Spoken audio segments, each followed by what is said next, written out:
Believe it or not, there are hundreds, if not thousands, of different social media sites around the world. And in this video, we're going to look at the most popular ones in the UK, those that are most likely to have the greatest impact for you.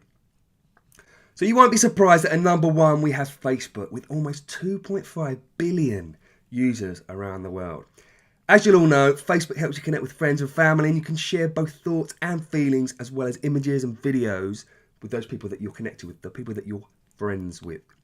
But Facebook also has a lot of additional functionality that makes it unlike the other big players, including the ability to create virtual events, launch fundraisers, and even sell items.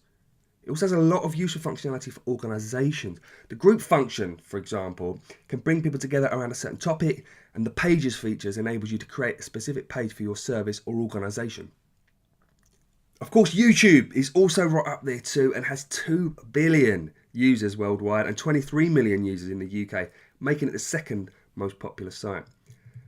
YouTube's all about sharing videos, and more than 1 billion hours of video are watched on a daily basis. Quite incredible.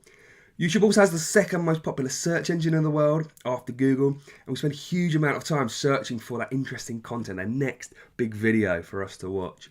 And it's actually estimated that video makes up over 2/3 of all online content that exists.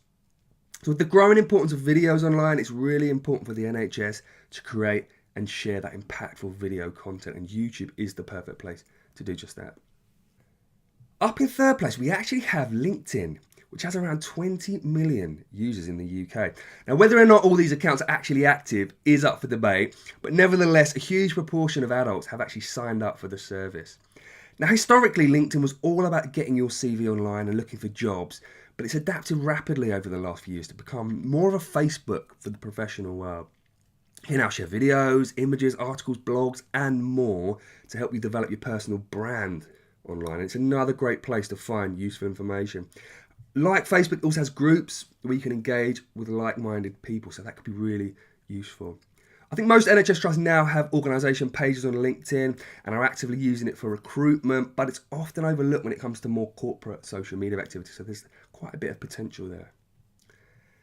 Next up, we have Snapchat, and Snapchat has been storming up the charts over the last couple of years. It's now the fourth most popular tool in the UK with 16 million users.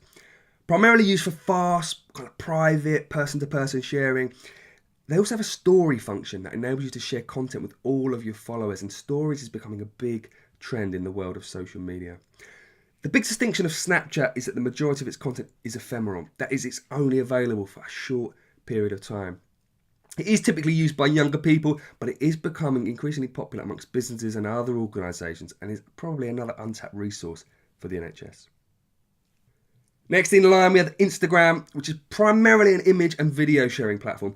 It's actually the third most popular platform in the world, but only the fifth in the UK. Unlike Facebook and Twitter, the full functionality of Instagram is only available on a mobile phone. It also differs in that Instagram is primarily about visuals, so links to things like articles or news don't really translate in the same way.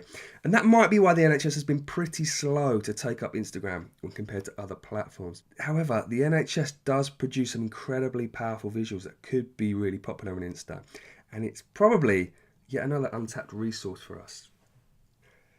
The sixth most popular site in the UK is Twitter, and that's got 13 million users.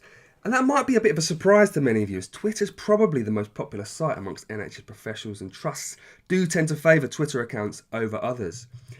Twitter enables you to share your thoughts, your feelings, images and videos in 280 characters or less. That's the length of a tweet.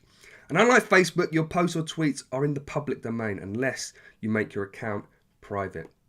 That means Twitter tends to have a more professional edge to it, with people sharing articles, blogs and other useful information more commonly than they do on Facebook. It's also much more fast-paced than on Facebook. The final site to have more than 10 million UK users is actually Pinterest, which got 10.3 million accounts. Pinterest is essentially a web-based bulletin board, and people typically pin or save images they found on the web to different boards, which are used to categorise their image collections. For example, you might have a board for recipes or Christmas decorations or anything else for that matter. You can also search through other people's boards for inspiration and save what you find to your own board. Now, the NHS is using this sparingly right now, and there's certainly less scope than with some of the other tools.